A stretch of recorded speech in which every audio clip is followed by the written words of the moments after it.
Boa tarde, ouvintes. Está no ar o programa Viver Bem Guaíba, o seu espaço para falar de saúde, prevenção e bem-estar. O verão está chegando. Sol, calor, praia e muito ar livre. Mas também é tempo de redobrar os cuidados com a pele. E hoje vamos falar como preparar a pele para os dias mais quentes e como prevenir o câncer de pele, o tipo de neoplasia mais frequente no Brasil e no mundo. Para essa conversa, recebo a dermatologista a doutora Vanessa Martins Pinto, especialista em procedimentos estéticos faciais e professora da AF Educação Médica de Porto Alegre. Doutora, seja muito bem-vinda ao Viver Bem Guaíba. Muito obrigada. Obrigada pelo convite, é um prazer estar aqui. Doutora, para a gente começar aqui a nossa conversa, né? Com a chegada do verão, é natural que as pessoas fiquem mais expostas ao sol, né? Mas antes de pensar em bronzeado, é importante pensar em proteção. Como podemos preparar a pele para o aumento da radiação solar e da temperatura nesta época do ano? Bom, em primeiro lugar, né, a gente não pode esquecer o protetor solar. É o mais importante. A gente fica mais exposto e a gente aqui tem uma cultura de só usar o protetor quando vai à praia, quando vai numa piscina. Não, o protetor solar ele tem que ser usado todos os dias, principalmente agora que a insolação, a radiação solar aumenta. Então a gente precisa usar protetor solar sempre. Ou roupas que façam a proteção, né? E outras coisas que a gente pode fazer para cuidar da nossa pele, da saúde geral da nossa pele. No verão, a gente perde muito líquido pela transpiração, então a hidratação é muito importante, né? Uma alimentação mais saudável, que tenha antioxidantes, isso também protege a pele, porque cada vez que a gente pega sol, tu está oxidando a tua pele, o teu DNA. Então, toda vez que tu usa alimentos ou medicamentos antioxidantes, a gente acaba protegendo o DNA da tua célula da pele. Perfeito. E a questão de adotar também outros cuidados diários, como limpeza de pele, hidratação, alimentação, como é que entra essa questão assim no preparo da pele? Bom, em primeiro lugar, tá? No verão a gente fica com a pele mais oleosa, é normal. Então aquela rotina de cuidados que a gente tem no inverno, ela já não, para muitos pacientes, ela não serve mais para o verão. Então, o que é o ideal? Trocar essa rotina, esse skincare que a gente fala hoje em dia. Usa um sabonete para controle de oleosidade. Troca o teu hidratante, que a pessoa com a pele oleosa tem que usar hidratante. Isso é um mito muito grande. Eu tenho a pele oleosa, eu não preciso hidratar. Não. Quanto mais inclusive, se tu usar sabonetes que tiram a oleosidade, tu vai ressecar a tua pele e ela vai produzir mais oleosidade para se proteger. Então, a pessoa com a pele oleosa, sim, ela tem que usar hidratante. Mas existem hidratantes com veículos mais leves, um sérum, um gel. Então, tu tem que adotar uma rotina diferente, né, em termos de cuidados. O uso do protetor solar, assim, bastante, mais vezes, também acaba dando mais cravo, mais espinha, dependendo do produto. Então, é legal fazer uma limpeza de pele eventualmente. São cuidados que a gente pode fazer. A hidratação, né, via água mesmo, assim, hidratação líquido mesmo, é muito importante porque a gente perde mais pela transpiração, então acaba aumentando essa necessidade. E também a gente tem que cuidar dos esportes ao ar livre, ao tipo de roupa. Eu sempre indico para os meus pacientes que usem roupas que sejam de tecido de algodão, porque o suor evapora, então isso dá menos dermatite, isso vai dar menos problemas, até menos acne. Porque também essa coisa, dependendo da roupa sintética, acaba até dando mais acne por causa do suor. Né? Então, são coisas que a gente pode cuidar. Em termos de alimentos, né? Alimentos que sejam antioxidantes, que sejam esses alimentos, frutas vermelhas, alaranjadas, folhas verdes, eles são ricos em antioxidantes e eles vão proteger o DNA da tua célula da pele. É esse dano ao DNA da célula que vai aumentar o teu risco de câncer. Então, tu usando uma dieta com alimentos antioxidantes serve para outros problemas cardiológicos também, neurológicos, e ajuda também na pele. E até para evitar alimentos gordurosos, né? Que a gente sabe que acabam sendo mais prejudiciais também no verão. Também prejudicam a tua digestão e também acabam prejudicando a pele. Alimentos com muito carboidrato, esses ultraprocessados que se fala, a gente também tem que cuidar um pouco. Que tem que ser banidos, na verdade. Deveriam ser banidos da nossa dieta. Buscar os alimentos mais naturais possíveis, né, doutora? Exatamente. E em relação ao protetor solar, né? A gente sabe que ele é um grande aliado, mas ainda existem dúvidas sobre ele. Inclusive, a gente vê vários influencers aí que acabam sendo mal intencionados, demonizando o filtro solar. Né? Que ele não é, que ele pode ser cancerígeno, enfim, bobagens, que eu digo que é importante a gente reforçar aqui para os ouvintes. E até em relação a qual o fator de proteção solar ideal, né? Como é que as pessoas sabem a partir de que índice tem que ser utilizado? Bom, é importante, reforçar isso, essa questão de hoje o filtro solar é a moda do TikTok, ele ser o vilão. Isso é uma grande besteira, isso é um desserviço, né? Existem pesquisas robustas há muitos anos que mostram que o protetor solar protege, tá? No grande centro de pesquisas em relação a câncer de pele, melanoma no mundo é a Austrália, pois eles têm uma população de pele clara e alta incidência solar. Então eles têm muitos casos de câncer de pele. E a grande maioria das pesquisas, muitas pesquisas vêm de lá. E eles têm muitas pesquisas que mostram, né, que o protetor solar faz sim a proteção e reduz o risco de câncer de pele, reduz mortalidade em relação a câncer de pele do tipo melanoma. Então, tem que usar. Todo mundo deve usar protetor solar. No mínimo 30. Para a população em geral, 30. Né, é suficiente e deve ser reaplicado. Isso é uma coisa bem importante.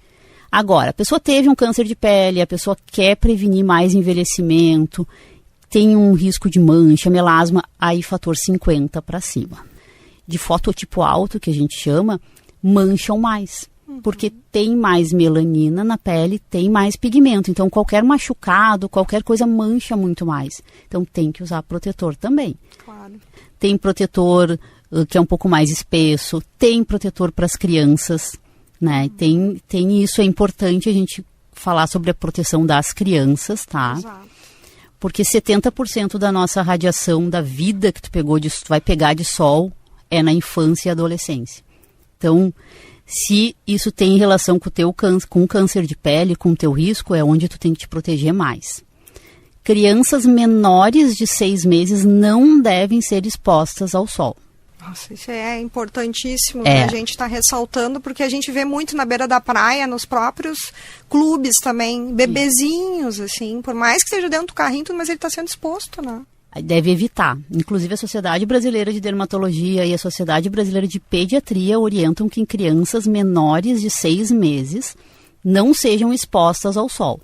Se tiver que sair, é carrinho, é sombrinha, guarda-sol e hoje em dia tem uma grande facilidade que são aquelas roupas, tá? Com fator de proteção. O chapéu também, né?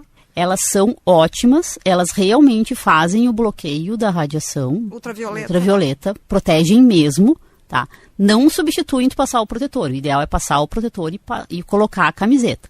Mas elas bloqueiam muito, para a criança facilita. Porque a criança não quer reaplicar o protetor, a criança passa o tempo todo dentro da água, então isso facilita muito. Mas a criança menor de 6 meses não deve pegar sol. A partir de 6 meses, existem os protetores que são infantis. Qual é a diferença, tá? É que eles têm mais filtros físicos do que químicos. Esses filtros, eles dão menos alergia. Tá? Livre de parabenos, né?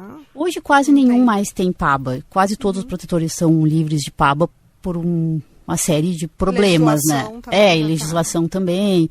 Mas, assim, eles são filtros que são físicos, que a gente fala, são minerais. Eles dão menos alergia. Eles são mais espessos e eles grudam mais na pele. Então, a criança entra na água, não sai com tanta facilidade, mas também dá menos alergia. A partir dos 6 anos, tu pode já usar o protetor normal, assim, digamos, filtro corporal normal, mas a gente sempre indica que mantenha o uso do protetor infantil até chegar lá uns 12 anos de idade. Perfeito. Dicas preciosas aqui. E quais são os sinais de alerta que as pessoas devem observar na pele? A gente gosta muito de falar da regra ABCDE, que ajuda a população a entender o que é o A. Se a tua lesão ela é assimétrica. Ela não precisa ser um redondinho, assim, bem redondinho, mas ela tem que ser relativamente simétrica. B é de bordas irregulares. Se a borda ela é lisinha ou se ela é toda chanfrada, assim, é um risco. O C é de se tem 2 cores ou mais.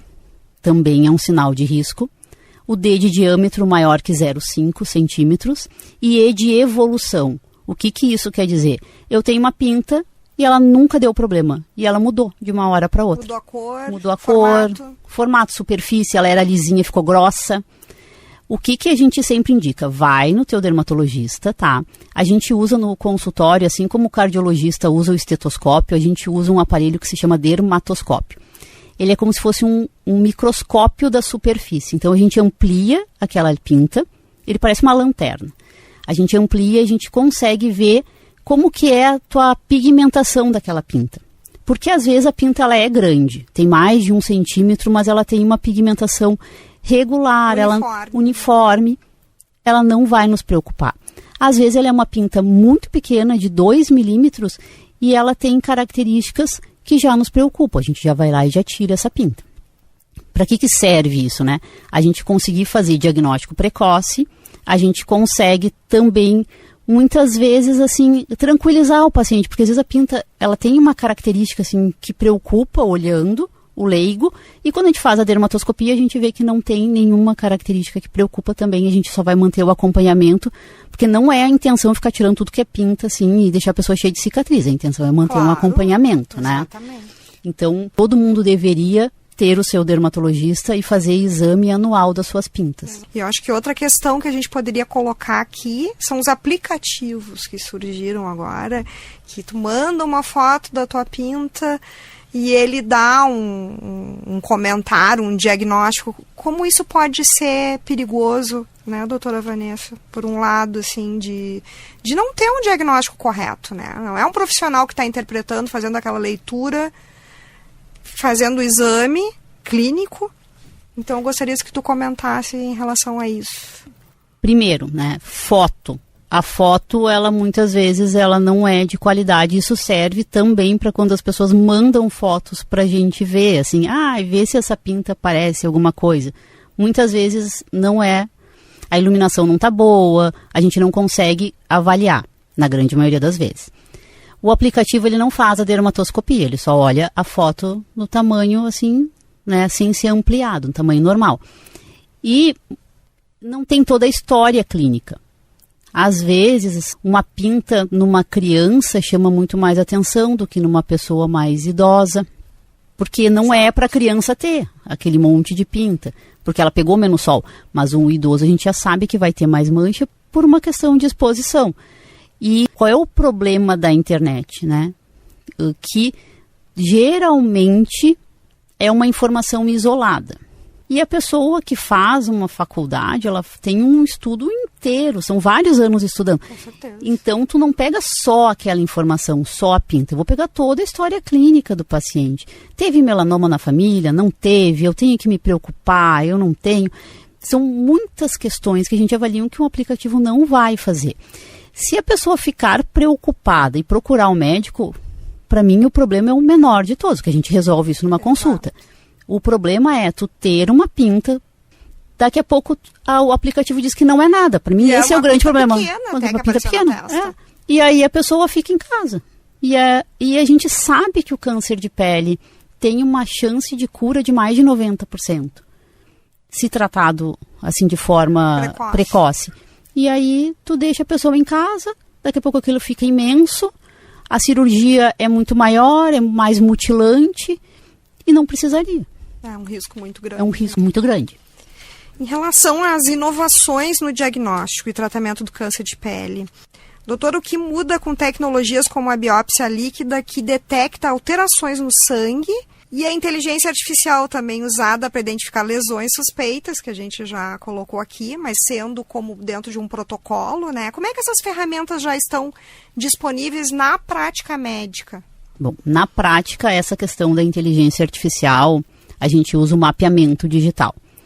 Mapeamento digital, pacientes que têm histórico de câncer, que tem muitas pintas, mais de 100 nevos, que a gente fala, ou que tem histórico familiar de melanoma, ou já tiveram melanoma, eles são candidatos a fazer o mapeamento. O que que é? É uma foto do teu corpo todo com escaneamento detalhado, e aí tem um aplicativo que vê pequenas alterações. Daqui a 6 meses tu vai lá e faz de novo. Às vezes as alterações são tão pequenas que a olho nu, ou até mesmo com dermatoscópio, o olho humano não consegue ver. Então a gente usa isso, e já é algo que faz parte da rotina. Os convênios não cobrem, mas também não é um valor assim tão absurdo, impeditivo. E pacientes que têm um risco de melanoma é algo que realmente vale a pena, né? E tu faz o escaneamento de algumas lesões. E em relação à biópsia líquida, ela é muito usada, o que mais se usa é para câncer de pulmão, tá? Mas ela é porque, qual é a vantagem da pele? É que a biópsia líquida também ela é muito usada quando tem dificuldade de fazer a biópsia. Como a gente tem a lesão na pele, dificilmente tem dificuldade de fazer a biópsia, porque eu vou ali e acesso. Quando que a gente pode usar? Existe sim para melanoma. Pacientes que já tiveram melanoma, que tem histórico familiar de melanoma e que tem risco. Então a gente faz essa biópsia líquida. O que é? O câncer, ele libera o DNA dele no sangue. E tu consegue identificar esse fragmento de DNA no sangue, como tu dosa sangue assim para um colesterol, por exemplo. Tu consegue ali identificar o DNA do câncer. Então a gente usa para melanoma, pacientes de alto risco, mas para ver a recidiva, para ver se por acaso não tem lesões que ainda não aparecem a olho nu. Até porque a gente pode ter melanoma nas meninges, a gente pode ter em coroide, não é só na pele. Né? São casos bem raros, mas sim, são coisas que podem acontecer. Então, nesse caso. Mas como a gente, no caso da dermatologia, a tua lesão está ali disponível para biópsia, não faz parte da rotina de diagnóstico, vamos dizer assim, o primeiro diagnóstico, mais para cuidar a recidiva mesmo. E agora falando em inovação, há uma notícia que tem gerado expectativa, uma vacina de RNA mensageiro contra o melanoma. O que já se sabe sobre essa vacina e como ela pode transformar o tratamento do melanoma no futuro, doutora Vanessa? Isso é muito interessante. É a mesma tecnologia que se fez a vacina da Covid de RNA mensageiro, né? É a mesma coisa. Existem algumas pesquisas já. Ela não está disponível, assim, eles estão em pesquisas ainda em ensaio, fase 3, que a gente fala, que já é com o paciente mesmo. Tu vai identificar o material genético do melanoma e tu faz uma vacina. A gente faz a mesma tecnologia da vacina da Covid. Tu identifica, né, o material genético desse melanoma e aí tu vai fazer quase que um tratamento personalizado. Quando tu aplica essa vacina, o que tu faz? Tu obriga o melanoma a expor na sua superfície proteínas que vão fazer o tratamento funcionar mais. Exatamente o que se fazia com a Covid. A vacina é para quando o vírus aparecesse no teu corpo, ela fazia com que ele apresentasse proteínas para o teu sistema imunológico identificar. Quase como um escaneamento. Quase assim. Como um escaneamento. Porque os vírus e também os cânceres são muito inteligentes. Eles se camuflam do teu sistema imunológico. Então, o que essa vacina faz é, assim, ela obriga o melanoma a apresentar as proteínas e aí tu vai usar uma medicação que é um imunobiológico, que a gente chama, que vai fazer com que as tuas células T, que são as células do teu sistema de defesa, identifiquem esse melanoma. Não é só para melanoma essa pesquisa, inclusive existe uma pesquisa que seria uma vacina de RNA para todos os cânceres, ela seria meio que universal.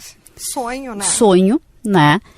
Porque não vai te eximir do tratamento, e não é a vacina nesse sentido assim de a vacina da catapora para tu não ter a catapora.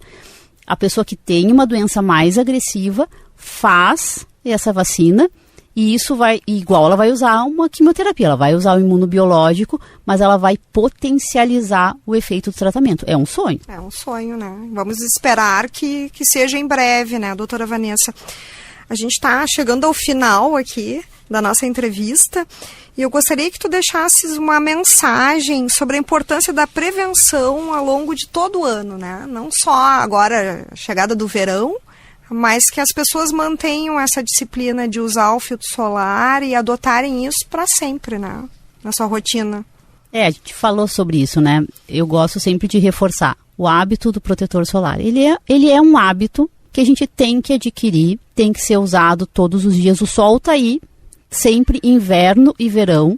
Na parte sul, a gente sabe que a camada de ozônio é mais rarefeita, a gente tem mais incidência. Nós temos uma população majoritariamente de fototipo mais baixo, então que também tem mais risco. O uso do protetor solar. Essas roupas, elas facilitam muito para quem faz corrida. Tem o chapéu também, que o tecido faz a proteção. Tem saída de banho.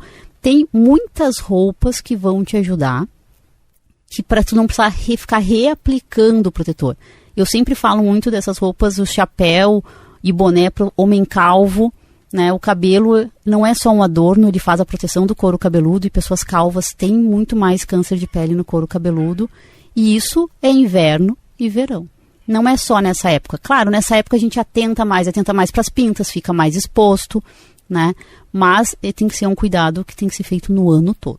E para todos os tipos de pele, todas as pessoas, né? Todos os tipos e todas as idades. Doutora Vanessa, muito obrigada pela sua presença aqui, né? Foi uma conversa muito rica aqui, informativa.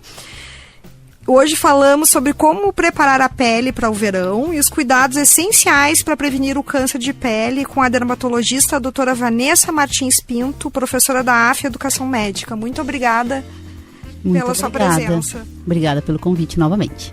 E você, ouvinte, lembre-se, o diagnóstico precoce salva vidas, proteja a sua pele todos os dias e cuide de você. O programa Viver Bem Guaíba faz uma breve pausa e logo voltaremos com o segundo bloco, trazendo mais assuntos sobre saúde e bem-estar. Fique com a gente, não saia daí.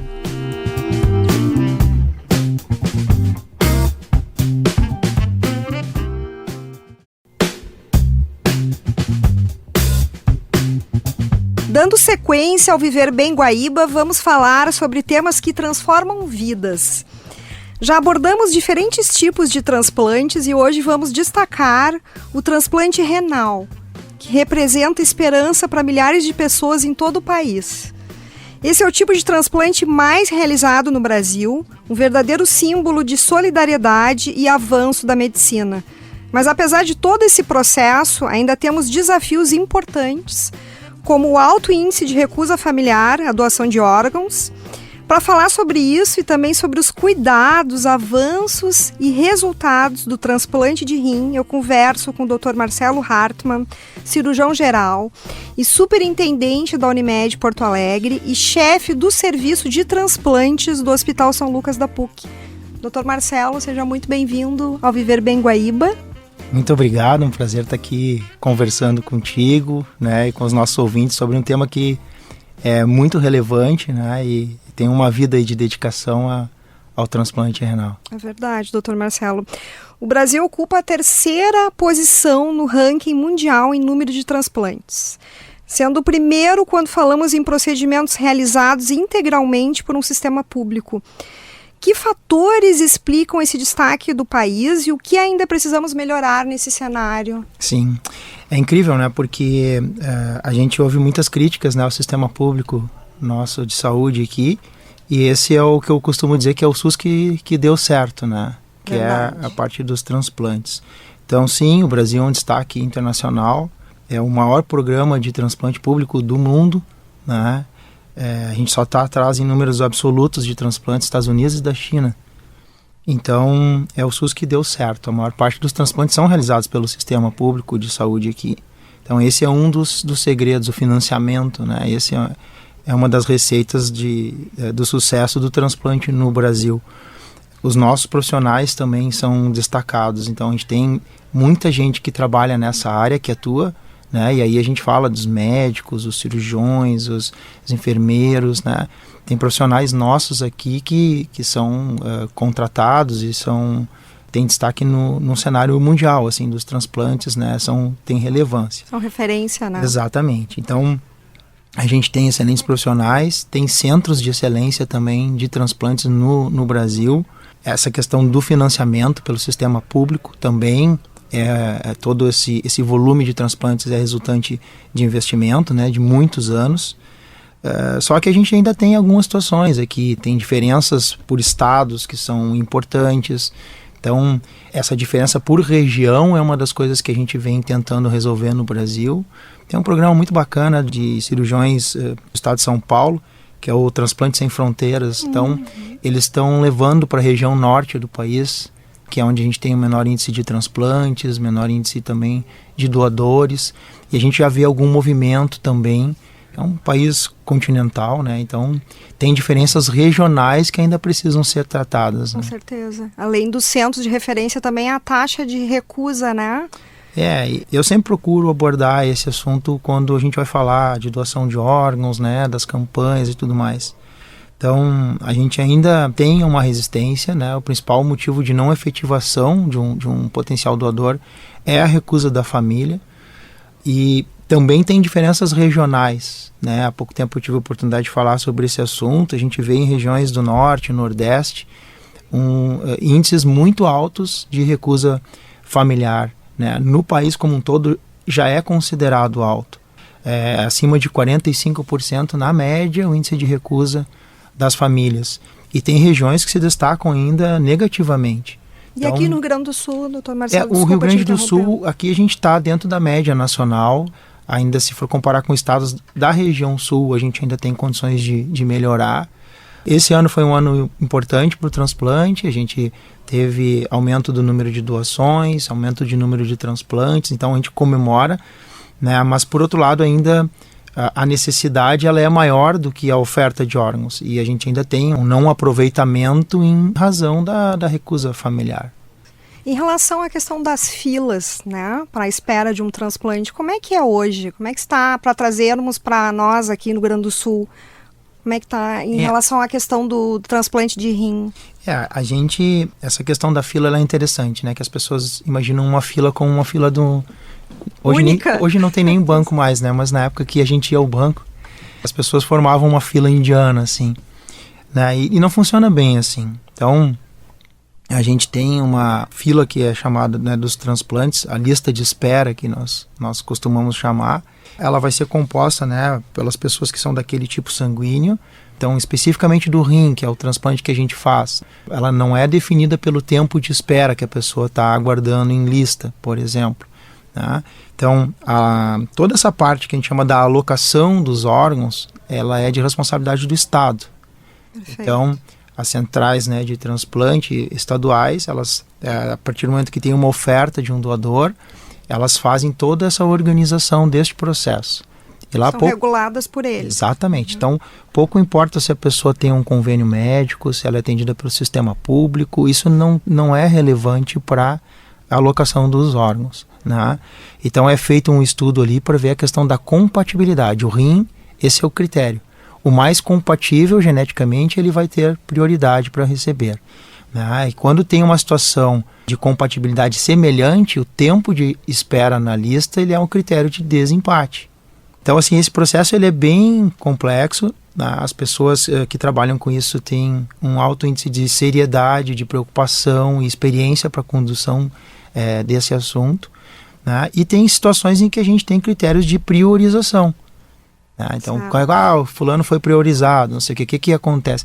A principal causa, né, de priorização do transplante renal é quando a pessoa perde os acessos para fazer hemodiálise. Porque, ao contrário de outros órgãos, né, o rim ele tem uma máquina que mantém o funcionamento dele. Então, a gente consegue manter o paciente vivo fazendo diálise. Então, alguns pacientes que fazem, por exemplo, a hemodiálise, que é uma das formas de substituir a função do rim, eles acabam com o tempo tendo um esgotamento dos acessos venosos. Então isso é um critério de priorização, Ele por tem exemplo. que estar apto para receber esse transplante. Exatamente. Então, e às vezes o transplante é a única forma que tem de mantê-lo vivo, porque se ele começa a ter dificuldade para hemodiálise, não tem mais acesso venoso, é um paciente que ele vai, inevitavelmente, ele vai morrer. Então ele é priorizado por esta razão, né? Crianças também têm uma certa prioridade, então doadores de até 18 anos, a prioridade é para as crianças, né? Porque isso afeta todo o desenvolvimento, o crescimento da criança, então isso já é uma questão que está bem estabelecida. Pessoas que já fizeram transplantes, né? E, por exemplo, fez um transplante cardíaco e precisa de um rim, porque teve uma piora da função renal, né? E esse paciente também vai ser priorizado. Então tem critérios bem estabelecidos, né? E às vezes a gente escuta várias coisas por aí das pessoas confundindo tudo, né? Muitos mitos em volta, né? Exatamente. Em relação, existe uma idade limite para a realização de um transplante renal? Essa é outra pergunta que, se a gente estivesse falando alguns anos atrás, todos teriam certeza de responder, né? E isso a ciência mostrou, né? Mudou com o tempo. Então, hoje não tem esse critério definido de uma idade de limite. É feita uma avaliação individual. Então, o que a gente... Em princípio, todo paciente que é renal crônico, que está em diálise, ele é candidato.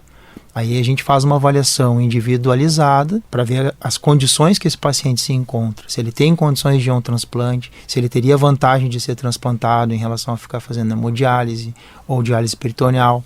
Então, hoje a gente avalia o estado de saúde da pessoa. A gente já teve várias situações de pacientes até não tão idosos, mas que não tinham condições clínicas de fazerem o transplante. Claro. E, no entanto, pacientes, né, com uma idade mais avançada, mas em boas condições de saúde, principalmente a questão da avaliação cardiovascular, que muitas vezes é o que acaba definindo ali com a pessoa não tendo critérios ou condições de fazer o transplante. Perfeito. Doutor Marcelo, sabemos que a insuficiência renal crônica é, na maioria das vezes, resultado de outras doenças. Quais são as principais patologias que mais levam à perda da função renal? Acho que essa pergunta ela é super importante assim, para as pessoas em geral, né? Não só para a população que sofre de doença renal já estabelecida. Porque, como tu bem disseste, a maior parte das pessoas que vão desenvolver insuficiência renal crônica é secundária a outras patologias, a outras doenças, né? E doenças que são muito comuns. Não, as principais é diabetes e hipertensão. E aí a gente vê várias iniciativas, né? Como a gente tem, por exemplo, lá na Unimed a gente tem o Viver Bem, o Viver Bem aqui que é o programa, né, que vocês tanto falam. Então, várias iniciativas que a gente tem para tentar controlar essas doenças crônicas para que evite da pessoa ter as complicações. Então, a maior parte dos pacientes que hoje vão para a hemodiálise são pacientes que sofrem dessas doenças e que não tiveram um controle, né, do seu diabetes ou da pressão alta. E, claro, tem doenças que são específicas do rim, que muitas vezes, por mais que a pessoa tenha um cuidado, a doença vai evoluir. Né? Claro. Tem algumas doenças hereditárias, algumas doenças genéticas, como, por exemplo, o rim policístico, que é uma condição em que a pessoa vai fazer um cuidado global da sua saúde para tentar postergar essa necessidade ou tentar evitar, mas ela tem uma condição que ela, às vezes, ela é inexorável, ela vai evoluir. Né? Mas essas patologias crônicas em que a gente consegue ter elas são sensíveis à atenção primária. Essa também é uma crítica que eventualmente a gente faz ao nosso sistema público. Então, o transplante lá a gente tem acesso, a gente tem um programa super estabelecido, mas as pessoas que precisam às vezes de um tratamento, né, para pressão alta, para o diabetes, esses têm alguma dificuldade de acesso. Muitas vezes não se tem, né? Exato. O que acontece, né, especificamente do rim, a pessoa tem uma evolução silenciosa da sua doença. Até chegar a dar uma manifestação clínica, muitas vezes a gente já teve uma perda muito significativa da função renal e aí pouco consegue se interferir. Então é importante, principalmente se a pessoa tem um histórico familiar de um problema renal, ou se a pessoa é diabética, ou se ela tem hipertensão, né? A gente faz campanhas, né, do Dia Nacional do Rim e tal, então estimulando as pessoas a fazerem exames preventivos, né? Hoje a gente consegue com um exame simples de sangue que nós fazemos avaliar como está o funcionamento do rim. E muitas vezes os pacientes, quando chegam no hospital para a gente já com sintomas de falência renal, a gente já tem uma doença muito avançada. E, doutor Marcelo, em relação a muitos candidatos à doação em vida têm receio de que doar um rim possa comprometer a própria saúde. Esse medo tem fundamento? Como é que fica a qualidade de vida do doador após a cirurgia? O transplante renal, ele tem essa possibilidade da gente fazer o transplante, né, ou com o doador falecido, que é a maioria das vezes, né, ou com o doador vivo. E usualmente são parentes, né, é uma doação entre parentes. E a pessoa tem uma vida normal com um rim só. O que também é importante aí a gente esclarecer, né, sempre quando a gente tem um candidato a ser doador de rim, assim que a gente trata, né, os pacientes, a gente faz uma ampla avaliação de saúde. Então, até o nosso vínculo muitas vezes primário é com o paciente que está sofrendo lá na diálise, mas a gente coloca isso de lado e aí tem uma equipe toda que faz uma avaliação da condição do doador, que esse é o foco principal, uma pessoa que em princípio está com um bom estado de saúde e que a gente não quer trazer nenhum prejuízo para a saúde dela. Então é feita toda uma avaliação, né, em relação ao funcionamento do rim, a parte anatômica, se tem algum fator de risco para desenvolver doença renal no futuro. Então, quando essa avaliação ela é concluída, essa pessoa está apta a doar o rim para o parente que está precisando, né? Eles são até atendidos individualmente, até para a gente avaliar realmente se aquilo é uma doação espontânea, se a pessoa não está pressionada, se ela está preparada psicologicamente para fazer o procedimento. Então tem todo um cuidado, assim, né? As pessoas imaginam que vão lá, fazem uma consulta e entram... Não é assim. Acham que é uma coisa mágica. Assim, então a gente faz... são alguns encontros, né? Faz uma avaliação com a equipe multiprofissional e tudo. Em relação àquela doação, é feita uma porção de exames para ver a questão da compatibilidade também, né? E aí se declara que aquela pessoa está apta para doar o rim para o seu parente. Claro. Né? A gente pode fazer entre pessoas que têm um grau de parentesco, né? Entre cônjuges também. Parentes até de 4º grau podem doar uns para os outros. Grau, e a gente também tem uma outra forma de fazer, que são entre pessoas que não têm parentesco, né?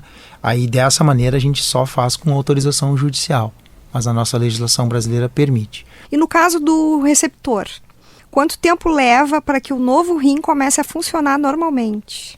Isso também é interessante, porque eu trabalho com isso aí já mais de 20 anos, né? E aquela hora da verdade ali da gente reperfundir um órgão, né, e ver funcionar, é uma das coisas que ainda continua encantando cada operação que a gente faz, né? Então tem algumas situações em que tu tem a retomada do funcionamento imediato. Então, quando a gente faz doação entre parentes vivos, né, então a gente vai lá, faz o transplante, o rim praticamente ele não tem um sofrimento, porque ele sai da circulação e ele imediatamente vai ser recolocado em circulação. Então esse é um transplante que ele funciona de pronto. Que incrível. Então a gente reperfunde o órgão lá, solta os clamps e tal, ele enche de sangue, fica bonitão e já começa a sair um xixi ali. Então esse a gente enxerga o funcionamento imediato.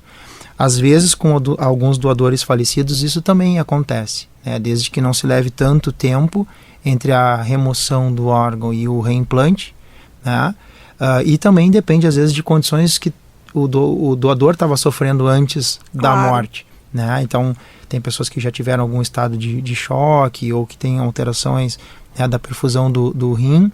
Esse pode já ter uma lesão antes ainda da retirada, daí mais a lesão que a gente chama de isquemia, desse período que fica, né, acondicionado no gelo, e esse rim ele pode demorar a funcionar.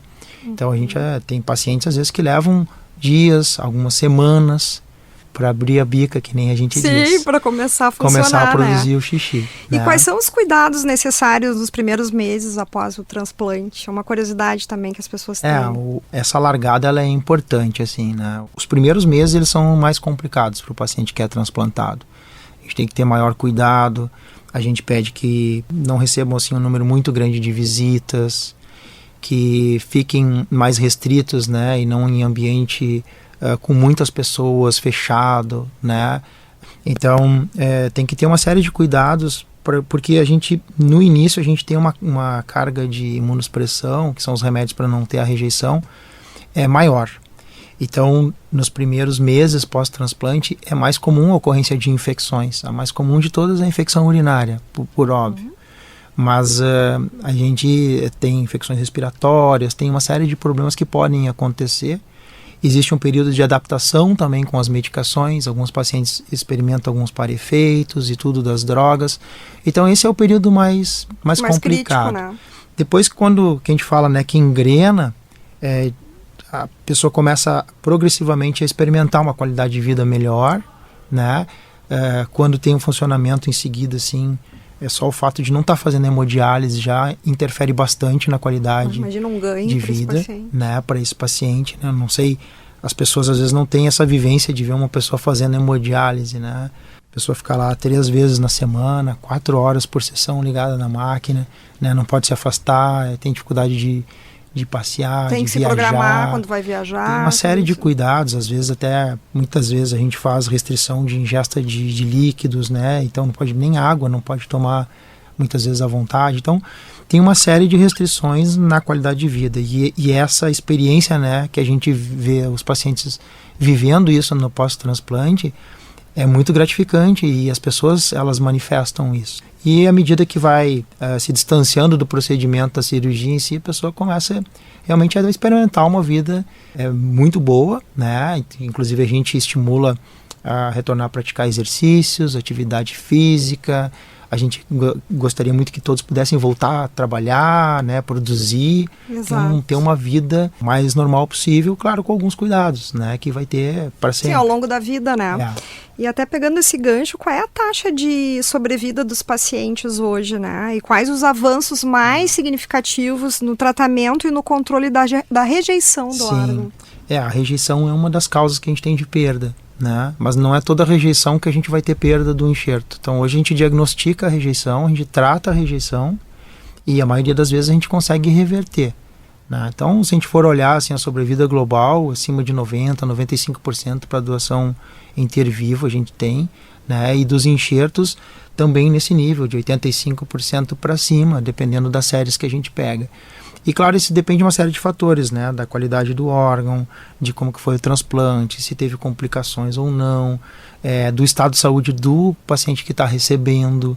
Então, o transplante renal é uma das coisas que a gente tem hoje que materializa o avanço da medicina. Verdade. A gente tem resultados bons, né? A gente teve melhora e controle da parte da técnica operatória, medicamentos de imunossupressão que são mais modernos, que causam menos para-efeitos, que eles são mais efetivos, né? A gente tem toda a parte da avaliação pré-operatória dos pacientes, o cuidado pós-cirúrgico.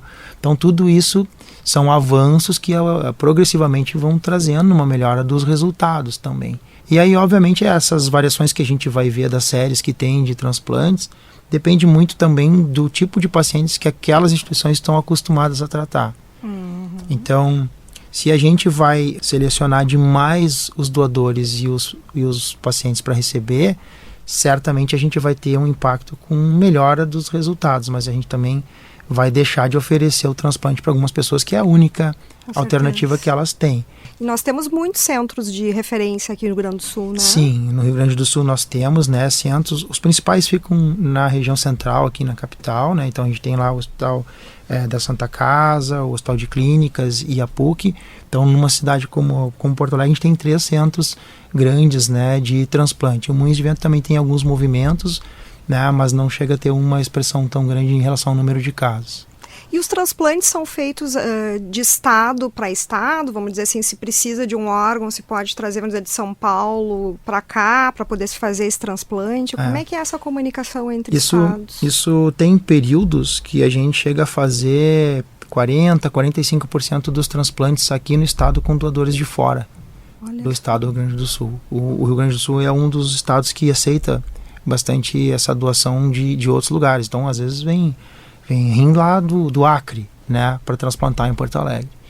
Isso acontece porque às vezes tu não tem naquele estado onde tem o doador, tem algum receptor para receber aquele órgão. Então ele compatibilidade também. Compatibilidade, ou então por algum critério da equipe local lá, né, ou tem alguém para receber, mas que quando recebe no hospital ou faz um contato telefônico, ele está tratando algum problema, uma infecção. Então esse órgão ele é disponibilizado pelo Sistema Nacional de Transplantes. Então ele pode vir parar aqui no Rio Grande do Sul. O Ministério da Saúde lançou o Programa Nacional de qualidade na doação de órgãos e tecidos para transplantes, né, o PRODOT, que busca qualificar esse diálogo com as famílias. De que forma iniciativas como essa podem fortalecer o sistema de transplante e salvar vidas também? O PRODOT ele vem a agregar, né, nessa questão, principalmente para tentar tratar algumas diferenças regionais, como eu comentei ali no início da conversa, né, mas principalmente para qualificar as equipes que fazem as abordagens familiares, que fazem a busca ativa dentro dos hospitais, que fazem o diagnóstico de doação, né, de doadores. Então, é um investimento que está sendo feito, né, vultuoso, num nível nacional, para justamente qualificar essas equipes e o programa de transplante como um todo. E ter alguma forma de um estímulo adequado para que esse trabalho seja feito e conduzido de uma forma bem transparente, né, e principalmente mais efetiva.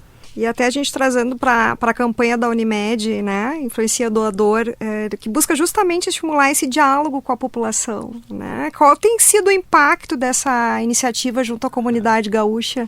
Essa campanha é muito bonita, né? Ela veio através de um cooperado, a ideia de fazer uma campanha. E o Juliano Preto, que é o cooperado que deu, né, a sugestão, a gente gostou da ideia, né, apresentou para uma série de pessoas e se pensou em fazer uma coisa mais ampla do que só uma campanha para aquele momento, assim. E aí se fez esse movimento, principalmente através das redes sociais. Então, essa estratégia de ter influenciadores, né, que hoje a gente tem para uma série de situações, a gente acabou embarcando para ter influenciadores em relação ao tema da conscientização da doação de órgãos. Sensibilização, né? Exatamente, porque essas campanhas de conscientização, elas são super importantes e a gente vê um resultado imediato, né? Essa campanha, ela estimula muito a conversa dentro do ambiente familiar, dentro de casa, né? Porque se acontecer alguma coisa contigo, quem vai responder por ti é um familiar, né? Então, o pai, a mãe, o irmão, o filho, enfim. As pessoas precisam saber qual é a tua vontade. Verdade. Então, essa campanha, ela estimula o diálogo dentro de casa, né? Diga lá à sua família que você é um doador. E a estratégia foi através dos influenciadores. Daí vem o nome da campanha. O título da campanha, né? Influencia Doador. De fazer com que as pessoas tenham essa conscientização e falem. Por que não falar isso, né? Tem que se falar. E esse tema é um tema difícil, né? Porque a gente acaba tendo que encarar de frente uma perspectiva de finitude da vida, né? A gente vai falar sobre morte em casa, as pessoas evitam de falar.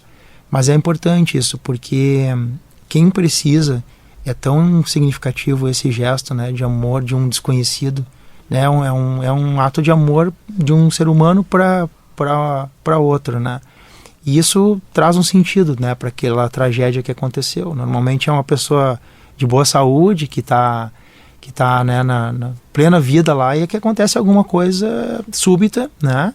E acaba tendo uma morte cerebral diagnosticada. Então, esse é um aspecto que pouco se fala, que eu acho que também é importante trazer um pouco dessa nossa vivência, assim, do benefício que tem também para as pessoas que doam, né?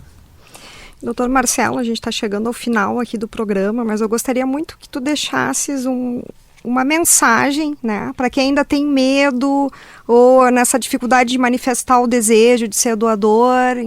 Quais seriam as orientações, assim?